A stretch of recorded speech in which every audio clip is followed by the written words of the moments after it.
Ukraine said Tuesday its forces struck a railway bridge, a power plant, and other key infrastructure in Crimea as Kyiv seeks to isolate the Russian-held peninsula.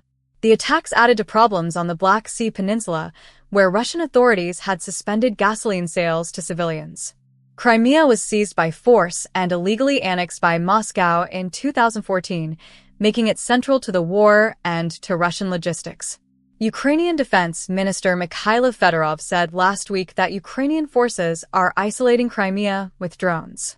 Fedorov said Crimea could soon become an island, a striking way to describe Kyiv's effort to disrupt routes into the peninsula. AP reports Ukraine has intensified attacks on supply lines and the electrical grid at the height of Crimea's summer tourist season. Russian President Vladimir Putin said Moscow had been warned that Ukraine aimed to disrupt energy supplies and Russia's tourism industry.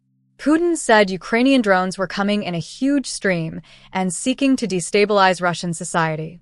Russian Deputy Prime Minister Alexander Novak told Putin that officials were considering suspending diesel fuel exports to protect motorists. Ukraine's defense ministry said drones struck an oil storage depot at the Kerch thermal power plant in eastern Crimea.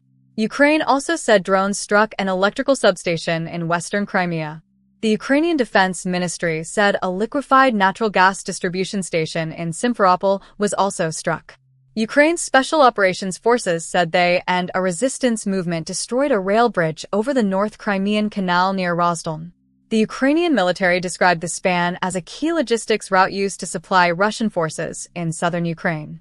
Ukraine said drones began hitting the structure from late Sunday to Monday, collapsing part of it, and a second strike early Tuesday targeted repair equipment. AP said it was not possible to independently verify the Ukrainian claims, and Russian officials made no immediate comment. Parts of Crimea were without power Tuesday, though the area's energy supplier attributed the outages to technical malfunctions and expected restoration within 24 hours. Russian-appointed officials canceled children's sporting events through September 1st, and summer camps stopped accepting new bookings for security reasons. Ukraine's defense ministry said its forces have hit more than 800,000 enemy targets with drones this year, and that 95% of its drones are domestically produced. The takeaway is that Ukraine's reported bridge strike fits a broader drone campaign to disrupt fuel, power, and logistics across Russian-held Crimea.